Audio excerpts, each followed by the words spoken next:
just one of the things I think what you and we can relate to, and when sometimes we talk about approach, is, when I'm playing, I'm basically at the edge of my ability.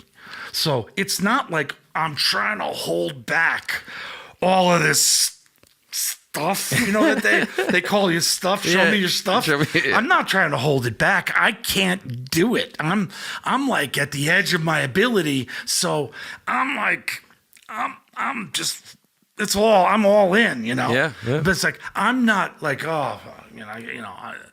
I'm just gonna play this simple thing, but what I really want to do is like really take it out. And, I think that has worked to both my brother and my advantage. Is that's we do basically what we can do. Yeah, but it's pocket and feel, which a lot of people don't start there. I mean, it's at the fundamentally at every time I play with you, it always has that feel regardless of what you're doing and the touch. Well, the instrument. Those are all like important things yeah. that have nothing to do with. I'm telling you, all my life, I got over it, but I was very guilty. I felt very guilty a lot when guys would come up to me.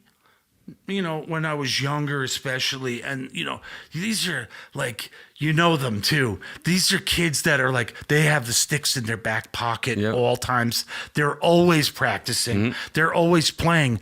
And then they were like, Jerry, oh my God, how could I, what do I do? I mean, and it's like, I feel guilty. Because they're all so much more dedicated and they've worked so much harder at playing the drums than I ever did. It's like practicing the fundamentals of the instrument, you're saying. They and beyond. And I felt guilty. Like I just like started banging along to records. And so you're saying that you don't have a rudiments book that you practice out of? I don't even know one rudiment. I don't know one rudiment. I don't know what a rudiment is. Well, I know what a rudiment is, but I don't know rudiments. But no, I never did any of that. Well, I have a couple of books. I'm sure. That's got a nasty paradiddle if you need it. Yeah, no thanks. Actually, it was funny. I was thinking now at 65, I was thinking maybe would be cool is for me to now go back and actually take lessons and study and to play differently. Yeah, probably to be able to play jazz for that one guy that we both know that I'm sure thinks I can't play jazz. And he may be right. I don't know, but but you know what? When it's the Jerry Marotta trio, I'm playing jazz whether you like it or not because it's my gig. Yeah, that's right. I only hire guys who think who are on board. Yeah. Anyway. Yeah, I was going to say earlier, I was having a discussion with, and I know this is someone that you were thinking of, but Ira Coleman was just talking about playing, like you were talking last year about doing a trio thing, just getting together and playing tunes, and Ira just raves about playing tunes with you, about it's well, he's an example of a guy who does know, and has played a lot of jazz, and I apologized to him, and he was like, Jerry, he sincerely don't apologize. He sincerely you're raves. Throwing it down, man.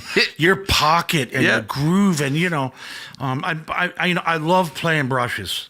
Yeah, really, I'm almost all I do. I mean, I don't have the touch. Quite have the touch to play sticks, like in a jazz brunch. Oh, I see what you're scenario saying. Where it's like people, if I pick up the sticks, I don't quite, and I have fairly light sticks, lighter than the ones I used to play when I was playing that I used when I play the rock stuff. Yeah.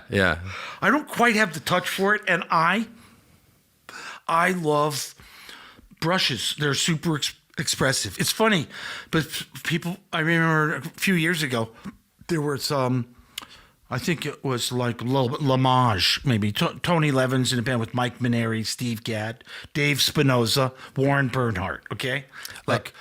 Phenomenal jazz musicians. And I don't know who said it. There wasn't, and nobody said it. And none of those guys, I think, said this to me, but I think Steve basically played brushes all the time. Mm-hmm. And then there was this thing about, Steve would, play with sticks. And I always felt like